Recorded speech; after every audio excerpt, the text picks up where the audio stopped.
I'm back, bronies! I said, I'm back, bronies! Seriously? I just crashed into the tavern and no one bats an eye? I've been destroyed this place one too many times. Guys, lightning is back! Oh yes, I'm right over here! No, the other one. Lightning dust.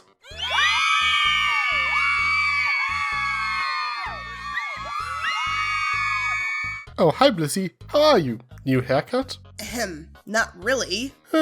Something seems different about you. Whatever. Have you heard the news? Lightning Dust is back after 5 seasons! I mean, really, how amazing is that? I lost hope that we would ever see her again, and then she suddenly turned up out of nowhere! You seriously even care about that character? She is the embodiment of screw-ups and reckless acts. Not even Gilda topped how reckless this pony was in the series.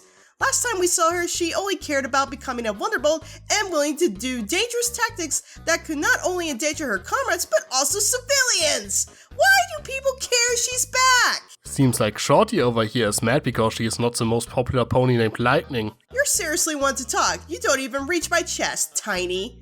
But my point still remains. Well, in that case... Go Lab time! Wait, what? No! Too late, we are already done filming the intro gag. What?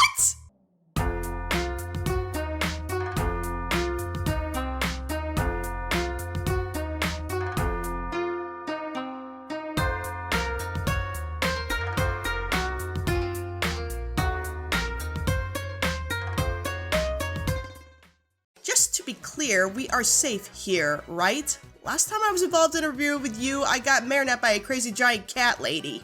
Haven't seen Katrina in ages, so we should be fine. I think. Good, and now please explain to me why anyone should care that Lightning Dust is back, Foxy. Well, mostly because Wonderbolt Academy is considered one of the best episodes of the series by many, or at least a contender for best Rainbow Dash episode. Back in the day, Lightning Dust was introduced as a perfect foil to Rainbow Dash. They were rather similar in most regards, but where Rainbow Dash is in the end always loyal to her friends and cares about the well-being of others, even when her ego sometimes goes out of control, Lightning Dust only thinks about herself and doesn't care about the safety of others, only about being the best. She has therefore a similar function as Sunset Shimmer, Starlight Glimmer, and FinnThePony Berry Twist, who are all designed to resemble Twilight in some regard. She is a dark reflection of what Rainbow Dash could be. So what? She is a foil to Rainbow Dash. That doesn't make her a good character. I mean, no one liked Sunset Shimmer when she was basically evil Twilight. It was only when they retooled her entire character that people started to like her. Well, that might be true, but it does help that Lightning Dust herself never really had any bad intentions in that episode. She was reckless and didn't care that people could get hurt, but she never really tried to harm anyone intentionally. She was also on rather good terms with Rainbow Dash, but there was still this feeling of rivalry. In the end, she was a better flyer than Rainbow Dash. We wanted to see Adi to surpass her. And while she did so on a moral level, she never quite did so as an athlete, so there was a lot of potential for her to become some sort of recurring rival for Rainbow Dash. But sadly that never quite came to be. Another reason people wanted to see her again was that the ending felt a bit cruel. Again, there was never any malice in her actions, so it almost felt a bit unfair that she was kicked out of the Wonderbolt Academy right away. Now there was enough reason to do so. But the problem is that Lightning Dust's reckless attitude was rewarded by Spitfire up to that point. It was only after Rainbow Dash called her out that recklessness shouldn't be rewarded that Spitfire changed her mind. It makes Spitfire come across a little bit like a hypocrite, and instead of kicking Lightning Dust off, they could have disciplined her. They never really gave her the opportunity to learn from her mistakes. So besides the fact that people in general like rival characters, some also wanted some closure for her character. Would have to argue with your views on Spitfire. She did fully note the tactics that Lightning Dust was using at the beginning. When she was witnessing them for herself, she wasn't necessarily doing any harm to anyone. It was only during the cloud clearing when Dust used a tornado that Spitfire wasn't present. And why should she be there for that? It was supposed to be a routine cloud cleanup. Even she was surprised by Dust's use of such a move, but she didn't witness how dangerous it was till Dash told her up front that stunt nearly took out all of my friends. But I'm not about to defend Spitfire here. I want to talk about how Lightning Dust makes a comeback in this episode, which I will point out didn't achieve any good behavior or lesson for her in the long run. Sure, the episode was meant to teach Scootaloo about looking up to herself as well as Dash tucking in her ego, which I give praise to the episode doing a good job, but Lightning Dust went from bad to worse. 2 words for you, Tricky. Child endangerment. Oh, but please, do go on to tell me why we should like Lightning Dust.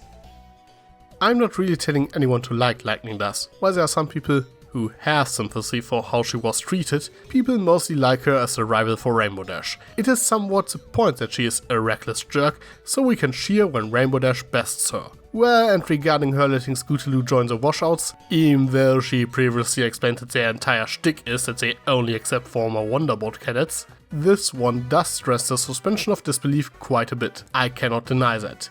Even for someone as reckless as Lightning does, it seems a little bit stupid, but I do think that it serves the story pretty well, so I can roll with it. However, one thing I'm kinda curious is why she let Scootaloo join. Surprisingly, she doesn't seem to hold a grudge against Rainbow Dash, even though she is the reason that she got kicked out the Wonderbolts in the first place. Her offer that Rainbow Dash could join them for at least one show seemed rather sincere, and at the end she even said that she would have done this stunt herself if she had known that Scootaloo wouldn't be able to pull it off. I mean, frankly, it would have made some twisted sense if she had offered Scootaloo to join the Washouts and had to perform a way too dangerous stunts as some form of revenge against Rainbow Dash. But this doesn't seem to be the case. It actually seems more likely that Scootaloo approached her wanting to join, and that Lightning Dust simply thought that she has enough guts to pull it off. This is pretty much in line with her already established character. Reckless but not malicious. And I think that's rather interesting. It would have been very easy to write this episode as a straight up revenge story. Honestly, I will give Lightning Dust this. There were points where I thought she was in fact being malicious and intentful just to get back at Rainbow Dash, but could easily argue against me that Scootaloo came to her first. Dash did kind of put herself in the spotlight and expected Scoot to only pay attention to her, and well, it certainly didn't help that Dust did give off the healthy spirit of being a rival and nothing more. But regardless, Dust was willing to go out of her way to not only put her teammates in danger, but also a child for a stupid show that she could have easily done herself. And for what exactly? That was the one point? To show up Dash or embarrass Scootaloo? What was the point if she clearly said that she could have done the stunts herself? It's a mixed bag of motivation for me here. But regardless, the ending result was still her being selfish for her own personal gains. I won't lie about this though. I admit I love Lightning Dust's design as well as the Washouts uniforms. The style clearly screams daredevil and edge, that they are clearly on opposite ends of the Wonderbolt representation. They are all about entertainment and danger, whereas the Wonderbolts barely established as military force that occasionally do shows and stunts on the side. If anything, Dash didn't really need to feel threatened by the Washouts. They were a band of literally 3 ponies going on tour or doing extreme stunts. Though it does seem like Lightning Dust did learn her lesson to some degree. She only let Scootaloo join because she wanted to, and her new stunt show, while dangerous for herself and the other Washouts, is harmless for the audience. They even had a disclaimer at the beginning that they are professionals and that they shouldn't be imitated. The only ones that are in danger are those who are willing to take the risk. I mean, baby steps. The Lightning Dust in Wonderbolt Academy endangered everyone around her. And well, if they are willing to risk their life to entertain others, there's nothing really wrong with that. That's extreme sports for ya. And the Washouts are pretty much the pony version of Jackass. There should have been an age restriction regardless. Then I might not have anything to argue about. Look, even Jackass had restrictions on what stupid stunts they could pull, and they were all legal age to do so. Fact still remains, a child was endangered for the benefit of a show, and Dust could literally care less if she got hurt or not, long as she was able to do the stunt or chicken out to prove a point so she could take over, probably an added bonus to humiliate not only Dash, but her former #1 fan in the process. Ooh, that would have been devilish if the writers wrote it like that, but hey, at least we don't have to complain about one thing. Dust hasn't been reformed yet. If anything, I've been given more fuel to dislike her more. A villain I love to hate. Especially considering the fact that I called the name Lightning first. I joined this fandom during season 2. Well, look at this way. You are the only Bliss I know. Is that supposed to make me feel better? Take it or leave it. No general like or dislike for Lightning Dust aside, the Washouts themselves were a lot of fun to watch. Rolling Thunder and Short Fuse are entertaining characters in their own right, especially the latter. But one thing I like in particular is that everyone generally likes their show. Even Twilight liked it enough to get herself a poster for Celestia's sake, and Rainbow Dash was impressed as well. While she at first tried to make them look bad out of jealousy, she was amazed by their performance, something she didn't even try to hide. The actual conflict was not only about Rainbow Dash being worried that Scootaloo found a new idol, but also that she was concerned about her well-being. And I think that topic is handled pretty well here. Agreed. It's easy for some of those, heck, even us, who gain a reputation and a following and have to tuck our pride away when there are some of those that turn their attention to the next line of talent or entertainment. It's so easy to let fame and praise go to your head that for the first time I can actually relate to Rainbow Dash's feelings on the matter. Scootaloo had been her biggest fan for several seasons, and then to suddenly see her dismiss her out of the blue for a new idol? I admit, it does sting a little to see that. We as Brony Analysis do enjoy what we do and commit to it because we like to share our thoughts and talents on the show, but we can't really deny the fact we also enjoy that we entertain and are looked up to by those that watch us. And I like to think this episode reminds us to not let the fame and idolization go to our heads like it did with Dash. Or when it does, learn to accept that we are not the hottest thing since sliced bread.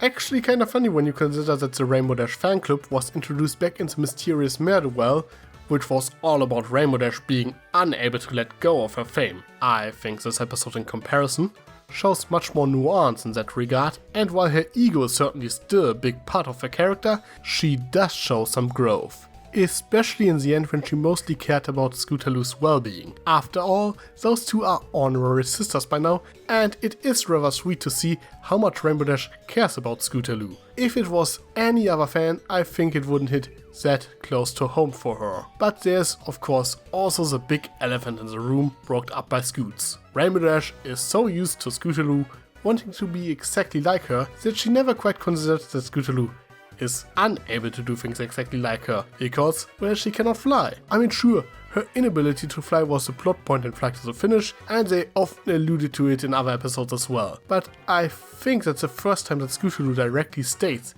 that she will never be able to fly. I admit hearing Scoot say that sent a chill down my spine. I mean, sure, it's good to acknowledge you may never reach the goals you want, but she is still very young, and is still a growing pony. Not wanting to mix reality into things with magical pastel ponies, but hear me out. Scoot is still a filly. Nowhere near the teenage years, she still has a long way to go before reaching Dash's age by the series calculations. For her to say she will never fly really broke my heart. She's so young, and yet she's already giving up and now has the idea that she will always be a flightless Pegasus.